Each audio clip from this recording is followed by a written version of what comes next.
জয় মা চামুণ্ডা 17 জুন 2025 মঙ্গলবাৰৰ বিষয়ে আমি ৰাশিফল ক'বলৈ ওলাইছো। আজি হৈছে কৃষ্ণ পক্ষৰ ষষ্ঠী তিথি আৰু আজি আহাৰ মাহৰ 2 তাৰিখ। আজি নক্ষত্ৰ পৰিব শতভিষা নক্ষত্ৰ আৰু আজি কৰণ পৰিব ক্ৰমৰূপে বনিজ কৰণ আৰু দৃষ্টিকৰণ। যোগ পৰিব আজি বিষ্কুম্ভ যোগ আৰু আজি দিনটোত যিসকল শিশু জন্মগ্ৰহণ কৰিব তেওঁলোকৰ জন্ম ৰাশি বা চন্দ্ৰ ৰাশি হ'ব কুম্ভ ৰাশি। আজি দিনটোত অভিজিত মুহূৰ্তটো থাকিব আগবেলা 11:53 পৰা 12:49 দুপৰীয়ালৈকে আৰু ৰাহুকালটো থাকিব 3:51 দিনৰ ভাগৰ পৰা 5:36 আবেলিলৈকে। আৰু আজি দিনটোত উত্তৰ দিশে দিশফুলটো পোৱা যাব আৰু আজি দিনটোত যিসকল কন্যা পুষ্পিতা হ'ব তেওঁলোকৰ দুলনি বিয়াৰ যোগটো হ'ব দুৰ্ভগা যোগ। এতিয়া আহকচোন আমি মেষৰ পৰা মীনলৈকে প্ৰত্যেকটো ৰাশিৰ ফল জন্ম ৰাশি বা চন্দ্ৰ ৰাশিৰ আধাৰত নিৰ্ণয় কৰিম। ভিডিঅ'টো শেষলৈকে চাবলৈ নাপাহৰিব, কাৰণ ভিডিঅ'টোৰ শেষত আমি কিবা এটা নহয় কিবা এটা সূত্ৰৰ কথা আলোচনা কৰিম, যিটো নেকি আমাৰ জন্ম পুষ্টিৰ লগত জড়িত, জ্যোতিষশাস্ত্ৰ, ধৰ্ম আৰু আধ্যাত্মৰ লগত জড়িত। এতিয়া আহকচোন আমি প্ৰথমতে মেষৰ বিষয়ে আলোচনা কৰিম। মেষৰ কাৰণে আজি আপোনালোকে বহুত উৎসাহিত হৈ থাকিব, এনাৰ্জি লেভেলটো বাঢ়ি থাকিব, কিন্তু কিবা এটা নহয় কিবা এটা বস্তুৰ আপোনালোকে মাইনাছ পইণ্ট অনুভৱ কৰিব। সেই অনুভৱটোৱে আপোনালোকক সেই উৎসাহটো দেখুৱাবলৈ হয়তো সম্পূৰ্ণৰূপে মকা নিদিব পাৰে, মানে সুবিধা নিদিব পাৰে। কিছুমান কথাত আপোনালোকে যিমানটো চিন্তা কৰিব লাগে সিমানটোতকৈ বেছি চিন্তা কৰাৰ কাৰণে আপোনালোকৰ কি হ'ব, ভাল বস্তুবিলাকত ফ'কাছটো কমি যাব, নিজৰ কৰ্মক্ষেত্ৰৰ কাৰণে নিজৰ বিজনেছৰ কাৰণে ফ'কাছটো কমি যাব আৰু বাৰে কৰা কথাত আপোনালোকে বেছি উলজি থাকিব পাৰে। আজি ধনৰ স্থিতিটো ঠিকে দেখুৱাইছে, ধন যদি নিৱেশ কৰিম বুলি ভাবিছে তেতিয়াহ'লে নিশ্চিতৰূপে কৰিব পাৰিব। স্বাস্থ্যৰ ক্ষেত্ৰতো আপোনালোকৰ ঠিকেই দেখুৱাইছে, পৰিবাৰ মধ্যত শান্তি বনি থাকিব, প্ৰেমত অকণমান মানসিক অশান্তি অৱশ্যে দেখা গৈছে। ব্যৱসায় বাণিজ্য আৰু বৈবাহিক ৰিলেশ্যন, মানে দুজনৰ ভিতৰৰ যিটো ৰিলেশ্যন সেইটো বৰ এটা ভাল নাই দেখুওৱা। আজি আপোনালোকে কিছুমান ধৰক কৰক যিবিলাকৰ পৰা নেকি আপোনালোকৰ মানসিক শান্তিটো লাভ হয়। মানসিক শান্তিত বেছি গুৰুত্ব দিয়ক, অকণমান কমকৈ কথা কওক, কোনোবাই কিবা ক'লেও বহুত যদি জৰুৰী নহয় সেই কথাটো আপোনালোকৰ কাৰণে নোকোৱাটো ভাল হ'ব। আজি আপোনালোকৰ ভাগ্যাংকটো হ'ব 1 নম্বৰ। এতিয়া আহকচোন আমি বৃষ ৰাশিৰ বিষয়ে আলোচনা কৰিম। ল'ৰা ছোৱালীৰ কাৰণে আজি আপোনালোকে টেনশ্যনত থাকিব পাৰে, আপোনাৰ ল'ৰা ছোৱালীয়ে আপোনালোকৰ কথা নুশুনিব পাৰে বা বিভিন্ন ধৰণত আপোনালোকৰ বিৰোধিতা কৰাৰ কাৰণে আপোনালোকে বহুত বেছি ঝেমেলাত সোমাই থকা যেন নিজকে অনুভৱ কৰিব পাৰে বা অনিয়ন্ত্ৰিত মানসিক অৱস্থা আপোনালোকে পাব পাৰে। কিছুমান কথাত আপোনালোকৰ মনটো বহুত বেয়া লাগিব পাৰে আপোনালোকৰ মতে নোহোৱাৰ কাৰণে, বা যিবিলাক আমাৰ সংস্কাৰ বা যিবিলাক মূল্যবোধ সেইবিলাকৰ বিৰুদ্ধ যোৱাৰ কাৰণে বিভিন্ন ধৰণৰ আপোনালোকৰ মানসিক অৱস্থাটো আজি ঠিক বুলি ক'ব নোৱাৰি ল'ৰা ছোৱালীৰ ফালৰ পৰা। তথাপিতো বেছিকৈ ৰিয়েকশ্যন নিদিব, বেয়া ৱৰ্ড ইউজ কৰা, বেয়াকৈ কোৱা এনেকুৱা বস্তুৰ পৰা বাচিবলৈ চেষ্টা কৰিব। স্বাস্থ্য আপোনালোকৰ ঠিক নহয়, গা মন একেবাৰে বেয়া দেখুৱাইছে আৰু ধনৰ দিশত অৱশ্যে ভাল। আজি ক'ৰবাৰ পৰা যদি ধন পাব লগা আছে পাব পাৰে, তো আপোনালোকৰ আজি শান্তি নাই দেখুওৱা। প্ৰেমৰ ক্ষেত্ৰত আজি আপোনালোকৰ অকণমান মানসিক ক্লেশ, লগতে কিছুমান ভুল বুজাবুজি হ'ব পাৰে। ব্যৱসায়িক ক্ষেত্ৰত লছ ইমান এটা নাই দেখুওৱা আৰু বহুত বেছি লাভো নাই দেখুওৱা। মধ্যমীয়া ব্যৱসায়িক স্থিতি দেখুৱাইছে, ফ'কাছৰ দৰকাৰ, অকণমান বেছি মেহনতৰ দৰকাৰ আছে। বৈবাহিক জীৱনত আপোনালোকৰ বহুত বেছি ভাল নাই দেখুওৱা। সেইকাৰণে আপোনালোকে আজি কিবা এটা প্লেনিং কৰক, ক'ৰবাত বাহিৰলৈ যোৱা ঘূৰা কিবা এটা প্লেনিং কৰক, যাতে ইজনে সিজনক যাতে সুখী কৰিব পাৰে। আজি আপোনালোকৰ ভাগ্যাংকটো হ'ব 9 নম্বৰ। এতিয়া আহকচোন আমি মিথুন ৰাশিৰ বিষয়ে আলোচনা কৰিম। যিসকল ৰক্তচাপৰ যিসকল পেচেণ্ট তেওঁলোকৰ কাৰণে আজি বহুত বেছি কেয়াৰ লোৱাটো দৰকাৰ হ'ব। আপোনালোকে যিকোনো খাদ্য নাখাব, খাদ্য খাওঁতেও আপোনালোকে ভাবি চিন্তি খাব লাগিব আৰু নিজৰ আপোনাৰ কলেষ্ট্ৰলটোৰ কাৰণে অকণমান খিয়াল কৰিব লাগিব। কিছুমান এনেকুৱা জড়িবুটি পায় যিবিলাক খালে নেকি কলেষ্ট্ৰলটো কণ্ট্ৰলত থাকে, সেইবিলাকত অকণমান মনোনিৱেশ কৰিলে ভাল হ'ব। স্বাস্থ্যটো আজিৰ দিনটোত বহুত বেছি ভাল বুলি ক'ব নোৱাৰি আৰু ধনৰ দিশটো আজি মধ্যমীয়া দেখাইছে। পৰিবাৰ মধ্যত কিন্তু শান্তি আপোনালোকৰ বনি থাকিব। নিজৰ স্বাস্থ্যৰ আপোনালোকে যিমানে কেয়াৰ ল'ব সিমানে আপোনালোকৰ কাৰণে ভৱিষ্যতলৈ ভাল হ'ব। আজি আপোনালোকৰ স্বাস্থ্যৰ ক্ষেত্ৰত মধ্যম দেখুৱাইছে, ধনৰ দিশটো আপোনালোকে চাই চিতি নিৱেশ কৰিব লাগিব। ঘপককৈ আপোনালোকে নিৱেশ কৰি দিলে প্ৰব্লেম হ'ব পাৰে, একেবাৰে বেয়াও নহয়, তথাপিতো বহুত ডাঙৰ নিৱেশ কৰাৰ কাৰণে অকণমান চাব লাগিব। পৰিবাৰ মধ্যত ঠিকে দেখুৱাইছে, প্ৰেমৰ ক্ষেত্ৰতো আজি একদম উল্লাস আপোনালোকৰ মনত বনি থাকিব। নতুন কিবা প্লেনিঙো হ'ব পাৰে। ব্যৱসায় বাণিজ্যৰ ক্ষেত্ৰত যেনেকৈ ভাবিছে তেনেকৈ উৎকৃষ্ট মানদণ্ডৰ ফল আপোনালোকে পাব আৰু বৈবাহিক জীৱনতো হাজবেণ্ড ৱাইফৰ ৰিলেশ্যনটোৱে এটা নতুন বৰ ধুনীয়া ৰূপ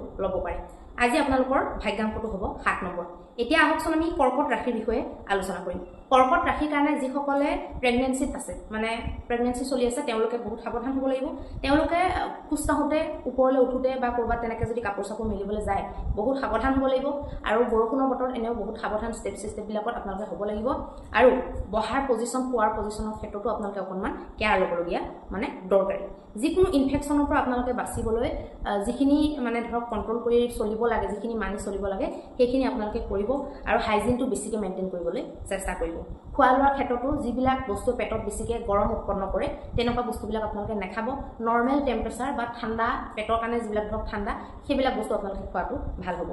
আজি আপোনালোকৰ ধনৰ স্থিতি ইমান এটা ভাল নহয় আৰু স্বাস্থ্যৰ ক্ষেত্ৰতো বৰ এটা ভাল নাই দেখুৱা পৰিবাৰ মধ্যত অৱশ্যে শান্তি দেখুৱাইছে প্ৰেমৰ ক্ষেত্ৰত কিন্তু ঠিকে থাকে দিনটো চলি যাব বহুত বেছি বিশেষো নাই একো নৰ্মেলি চলি যাব ব্যৱসায়িক ক্ষেত্ৰত আপোনালোকে যেনেকৈ বিচাৰিছে তেনেকৈ লাভ প্ৰাপ্তি কৰিব পাৰিব বৈবাহিক জীৱনৰ ক্ষেত্ৰতো আপোনালোকে কিছুমান বিয়া পতাৰ পিছত যে ধৰক কিছুমান দায়িত্ব আহি পৰে কিছুমান দায়িত্বৰ পৰা আমি যিমান বিচাৰিলেও ফালুই কাটিব নোৱাৰোঁ বিয়াৰ আগত কিছুমান ক্ষেত্ৰত সৰু সুৰাকৈ কিবা এটা হ'লে আমি শুই পৰোঁ কিন্তু বিয়াৰ পিছত সেই বস্তুবিলাক সম্ভৱ নহয় কিছুমান বহুত দায়িত্ব একদম পাৰ্মানেণ্টকৈ পৰি যায় এই বস্তুবিলাক আপোনালোকে ডিছকাছ কৰিব বা সেইটোক লৈ কোনোবাই মনত অকণমান দুখো অনুভৱ কৰিব পাৰে আজি আপোনালোকৰ ভাগ্যাংকটো হ'ব 2 নম্বৰ এতিয়া আহকচোন আমি সিংহ ৰাশিৰ বিষয়ে আলোচনা কৰিম সিংহ ৰাশিৰ কাৰণে আজি আপোনালোকে নিজৰ কামৰ পৰা যেটো নেকি আপোনালোকৰ আজিবিকা বা ইনকামৰ সোৰ্স হেতুতে গোটে সৰ্বস্ব নিদি পেলাই তাৰ পৰা আজৰি হৈ আপোনালোকে কিছুমান ভাল ভাল কাম কৰিবলৈ চেষ্টা কৰক যেনে ধৰক দান পুণ্যৰ কাম এনেকুৱা কাম যেটো কৰিলে নেকি আমাৰ আত্মাটোৱে সন্তুষ্টি লাভ কৰে তেনেকুৱা কামবিলাক আজি কৰিবলৈ চেষ্টা কৰক স্বাস্থ্য ক্ষেত্ৰত আপোনালোকৰ বৰ ভাল দেখুৱাইছে স্বাস্থ্যক লৈ চিন্তা নাই ধনৰ ক্ষেত্ৰত মধ্যম স্থিতি পৰিবাৰ মধ্যত কিন্তু ক্লেশ বনিব পাৰে ক্লেশ আদি সকলোৰ পৰা ওলোৱাৰ কাৰণে মানসিক সন্তুষ্টি পোৱা কিবা এটা নহয় কিবা এটা কাম কৰাটো এনেও জৰুৰী প্ৰেমৰ ক্ষেত্ৰতো ভালে দেখুৱাইছে আৰু ব্যৱসায় বাণিজ্যৰ ক্ষেত্ৰতো অকণমান চিন্তা আপোনালোকৰ আজি দিনটো বনি থাকিব বৈবাহিক জীৱনৰ ক্ষেত্ৰত উন্নত মানদণ্ডৰ চিন্তাধাৰাৰে আপোনালোকে আগবাঢ়িব পাৰিব আজি আপোনালোকৰ ভাগ্যাংকটো হ'ব 9 নম্বৰ এতিয়া আহকচোন আমি কন্যা ৰাশিৰ কাৰণে আলোচনা কৰিম কন্যা ৰাশিৰ কাৰণে কিবা বহুত ভাল খবৰ আপোনালোকে পাব পাৰে পৰিবাৰ বা বংশ পৰিয়ালৰ তেনেকুৱা কিছুমান খবৰ আহে নহয় কেতিয়াবা ঘপককৈ খবৰটো ওলাই আহি যিটো নেকি আমাৰ মনটো বহুত ভাল লগাই দিব পাৰে তেনেকুৱা খবৰ শুনিলে আপোনালোকৰ বুলি নহয় সকলোৰে ভাল লাগে আৰু তাত আপোনালোকে সম্পূৰ্ণ উল্লাসেৰে আপোনালোকে ভাগ ল'বলৈ চেষ্টা কৰিব বিয়া বাৰুৰ কথাও আলোচনা হ'ব পাৰে ঘৰৰ পৰিয়ালত স্বাস্থ্য সম্বন্ধীয় ক্ষেত্ৰত খুব ভাল দেখুৱাইছে ধনৰ ক্ষেত্ৰত একদম মানে অস্থিৰ দেখুৱাইছে ধনক লৈ অকণমান চিন্তা বনি থাকিব পৰিবাৰ মধ্যতো বৰ এটা শান্তি নাই দেখুৱা প্ৰেমতো কিছু ক্লেশ আপোনালোকে পাবলগীয়া হ'ব পাৰে ব্যৱসায় ক্ষেত্ৰত আপোনালোকৰ আজি ভাল ফল দেখুৱাব ভাল লাভ মানে প্ৰাপ্তি কৰিব পাৰিব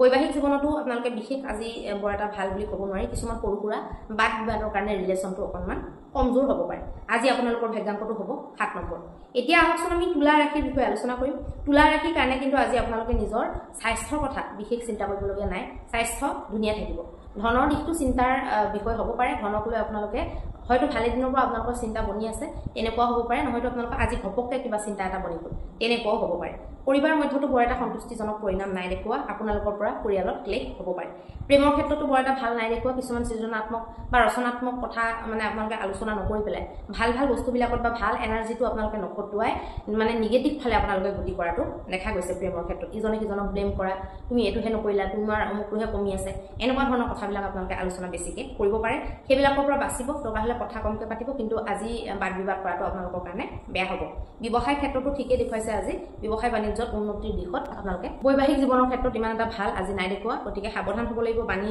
আপোনালোকে কণ্ট্ৰল ৰাখিব লাগিব আজি আপোনালোকৰ ভাগ্যাংকটো হ'ব 1 নম্বৰ এতিয়া আহকচোন আমি বৃশ্চিক ৰাশিৰ বিষয়ে আলোচনা কৰিম বৃশ্চিক ৰাশিৰ কাৰণে আপোনালোকৰ সপোনবিলাকক মানে বাস্তৱায়িত কৰিবলৈ আপোনালোকে যিমান মেহনত কৰিব পাৰে আপোনালোকে মেহনত কৰক ভগৱানৰ ওপৰত বিশ্বাস কৰক আধ্যাত্মৰ সহায় লওক আৰু নিজৰ আত্মাৰ বলটো বঢ়াবলৈ চেষ্টা কৰক তেতিয়া নিশ্চিতৰূপে আপোনালোকে সফল হ'ব পাৰিব আজি স্বাস্থ্য মন প্ৰাণ ঠিকে থাকিব ভালে লাগি থাকিব ধনৰ দিশটো মজবুত দেখুৱাইছে পৰিয়ালতো সম্পূৰ্ণ ছাপৰ্ট আপোনালোকে প্ৰাপ্তি কৰিব পাৰিব মানুহে আপোনালোকৰ কথা শুনিবলৈ বা বুজিবলৈ মানে অকণমান দেখুৱাব আগ্ৰহী দেখুৱাব এনে যদি ধৰক আগ্ৰহী নেদেখুৱায় আজি আপোনালোকে শুনাব পাৰিব প্ৰেমৰ ক্ষেত্ৰতো প্ৰেমিকাই বা প্ৰেমিকে গুৰুত্ব দিব আপোনালোকৰ কথাবিলাক বা ৰিলেশ্যনটোক আপোনালোকে ইম্পৰ্টেঞ্চ বেছি দিয়াটো আপোনালোকে দুইজনৰ ফালৰ পৰাই দেখা যাব আজি ব্যৱসায় ক্ষেত্ৰত আপোনালোকৰ ভাল ফল পাব পাৰে নতুন নতুন ক্লাইণ্ট আপোনালোকৰ বনিব পাৰে নেটৱৰ্কিং মজবুত হ'ব পাৰে আজি বৈবাহিক জীৱনৰ ক্ষেত্ৰতো ইজনে সিজনক খুব আপোনালোকে হেল্প কৰিব ইজনে সিজনক বুজি পেলাই সকলো ধৰণৰ সমস্যাৰ পৰা আপোনালোকে ওলাব পাৰিব আজি আপোনালোকৰ ভাগ্যাংকটো হ'ব 3 নম্বৰ এতিয়া আহকচোন আমি ধনু ৰাশিৰ বিষয়ে আলোচনা কৰিম ধনু ৰাশিৰ কাৰণে যিসকল পুৰণি ৰোগীয়া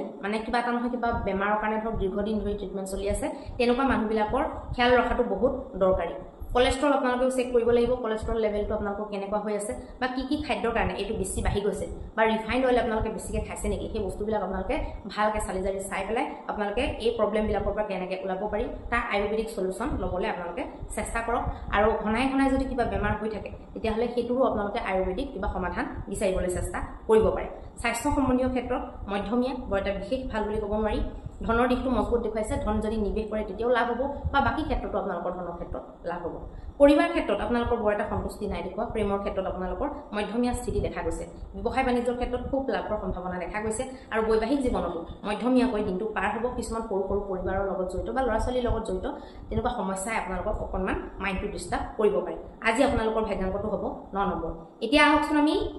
মকৰ ৰাশিৰ বিষয়ে আলোচনা কৰিম মকৰ ৰাশিৰ কাৰণে আজি আপোনালোকে নিজৰ খাদ্য অভ্যাসবিলাকক অকণমান নিয়ন্ত্ৰিত কৰিব লাগিব খোৱা লোৱাৰ ক্ষেত্ৰত খুব চিন্তা কৰি খাব লাগিব উচিত আপোনালোকে ডেইলি ব্যায়াম কৰিব লাগিব অকণমানেই হওক 10-15 মিনিটেই হওক আপোনালোকে ব্যায়াম কৰিব লাগিব পইচা আপোনালোকে বচাবলৈ চেষ্টা কৰিব লাগিব পইচা বচোৱাৰ ক্ষেত্ৰত আপোনালোকৰ জ্যেষ্ঠজনে কেনেকৈ ছেভিংছ কৰিব লাগে তাৰ ওপৰত আপোনালোকক কিবা উপদেশ দিব পাৰে আপোনালোকে শুনাটো ভাল হ'ব স্বাস্থ্য ক্ষেত্ৰত আজি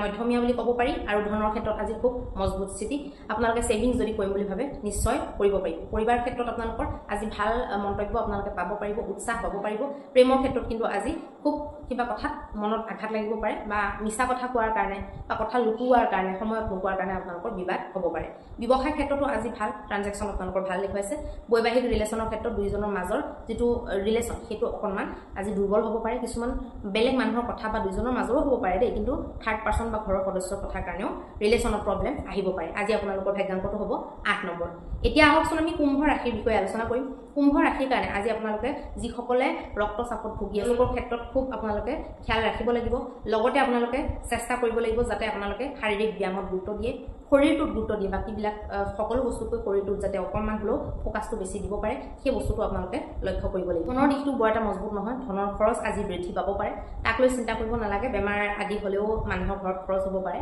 বা আপোনালোকৰ কিবা এটা এনেকুৱা মূল্যৱান বস্তুৰ কাৰণেও আপোনালোকৰ খৰচ আজি বৃদ্ধি হ'ব পাৰে পৰিবাৰ ক্ষেত্ৰত আপোনালোকৰ সাপোৰ্ট সম্পূৰ্ণ থাকিব প্ৰেমৰ ক্ষেত্ৰতো আজি ভাল ৰিজাল্ট আপোনালোকে পাব পাৰিব ব্যৱসায়ত আপোনালোকৰ আজি ক্ষতি দেখুৱাইছে বা অকণমান সৰু সুৰা হানি বা লছ আপোনালোকৰ হ'ব পাৰে আৰু বৈবাহিক ক্ষেত্ৰত আপোনালোকৰ আজি উৎকৃষ্ট মানদণ্ডৰ ফল পাব ধুনীয়াকৈ আপোনালোকে দিনটো বা ৰাতিটো পাৰ কৰিব পাৰিব দুইজনৰ মাজত কোনো ধৰণৰ বেমেজালিৰ সৃষ্টি নোহোৱাকৈ আজি আপোনালোকৰ ভাগ্যাংকটো হ'ব 6 নম্বৰ এতিয়া আহকচোন আমি মীন ৰাশিৰ বিষয়ে আলোচনা কৰিম নিজকে আশাবাদী বনাবলৈ চেষ্টা কৰক নিজকে প্ৰেৰিত কৰক সকলো ধৰণৰ শুভ বস্তুৰ কাৰণে নিজৰ সাহস বৃদ্ধি কৰক সাহস বঢ়াবলৈ বা জীৱনত পুৰা একদম দতি পেলাই আগবাঢ়ি যাবলৈ আপোনালোকে নিজকে নিজে প্ৰোৎসাহন দিবলৈ চেষ্টা কৰক কাৰোবাক আপোনালোকে আধাৰ হিচাপে চাব পাৰে তাৰ কাৰণে নিজৰ বিশ্বাসটো বঢ়োৱাৰ কাৰণে বা আপোনালোকে কিছুমান এনেকুৱা ফ্লেক্সিবল হৈ পেলাই কাম কৰিব পাৰে যিবিলাকৰ কাৰণে নেকি আপোনালোকে বিভিন্ন পৰিস্থিতিত ভালকৈ চলিব পাৰিব পাৰে নাকাৰাত্মক কোনো বিচাৰধাৰা আজি আপোনালোকে মনলৈ নানিব যিমানে সকাৰাত্মক হ'ব সিমানে আপোনালোকৰ কাম বনিবলৈ ধৰিব আধ্যাত্মৰ লগত জড়িত হৈ চলাটো ভাল হ'ব স্বাস্থ্য ঠিকে থাকিব ধনৰ দিশটো বৰ এটা মজবুত বুলি ক'ব নোৱাৰি পৰিবাৰ মধ্যত আপোনালোকৰ সকলোৰে পৰা ছাপোৰ্ট দেখা গৈছে প্ৰেমৰ ক্ষেত্ৰত কিন্তু উৎকৃষ্ট দেখুৱাইছে মানদণ্ড আপোনালোকৰ প্ৰেমৰ আদান প্ৰদানৰ লগতে কেৰিয়াৰ বিষয়ক কিছুমান কথা আজি আপোনালোকে আলোচনা কৰিব ব্যৱসায় ক্ষেত্ৰত বৰ এটা ভাল সম্ভাৱনা আজিৰ কাৰণে নাই দেখুৱা বৈবাহিক ক্ষেত্ৰত ইজনে সিজনৰ কিছুমান ভিতৰুৱা কথা আজি ভালকৈ পাতিব পাৰিব বা বহু দিনৰ পৰা কম বুলি ভাবি আছিলে কোৱা নাছিলে কিছুমান এনেকুৱা কথা আপোনালোকে ক'লে যিটোৰ পৰা আপোনালোকৰ মনটো বহুত পাতল লাগিব পাৰে আজি আপোনালোকৰ ভাগ্যাংকটো হ'ব 4 নম্বৰ এতিয়া আহকচোন আমি এনেকুৱা এটা সূত্ৰৰ বিষয়ে আলোচনা কৰিম যিটো নেকি ধৰক জ্যোতিষশাস্ত্ৰ ধৰ্ম বা আধ্যাত্ম বা পূজা পাঠৰ লগত জড়িত হ'ব আজি আমি পূজা পাঠৰ লগত জড়িত সৰু কিছুমান বস্তু আলোচনা কৰিম এটা বহুতে এইবিলাকত বিবাদ কৰে যে ফুল দিয়াটো জৰুৰী নেকি প্ৰসাদ পানী বা নৈবেদ্য দিয়াটো জৰুৰী নেকি এইবিলাক আচলতে বিবাদৰ বিষয় নহয় আপোনালোকৰ নিজৰ মনটোৰ লগত কথা আপুনি যদি ভাবিছে আপোনাৰ মনত যদি অকণো যদি শ্ৰদ্ধা নাই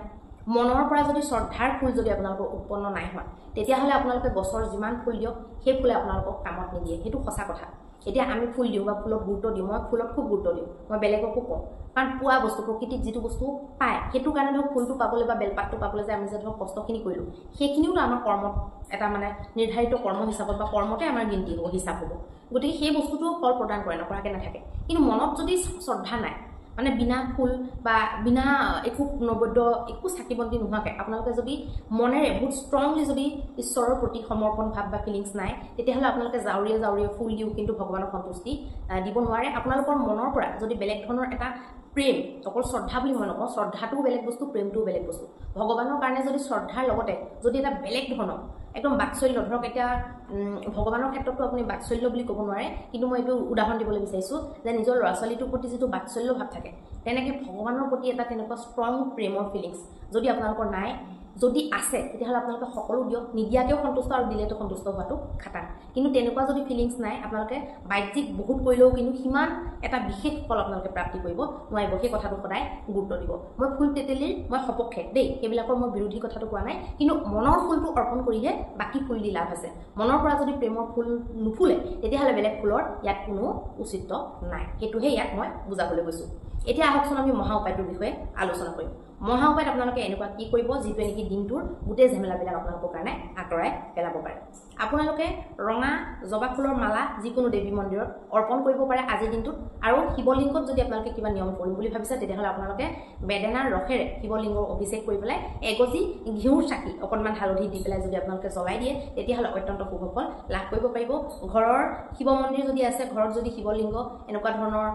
মানে শিৱলিংগ আছে যদি প্ৰতিষ্ঠিত বা স্বয়ম্ভূ শিৱলিংগ আছে তেতিয়াহ'লে ঘৰতো কৰিব পাৰে আৰু নহ'লে আপোনালোকে সামূহিক মন্দিৰত গৈ পেলাই এই নিয়মকণ আপোনালোকে কৰি আহিব পাৰে ৰাতিপুৱা 10টা বজাৰ ভিতৰত এই নিয়মটো কৰিলে অত্যন্ত শুভ ফল লাভ কৰিব পাৰিব ধন্যবাদ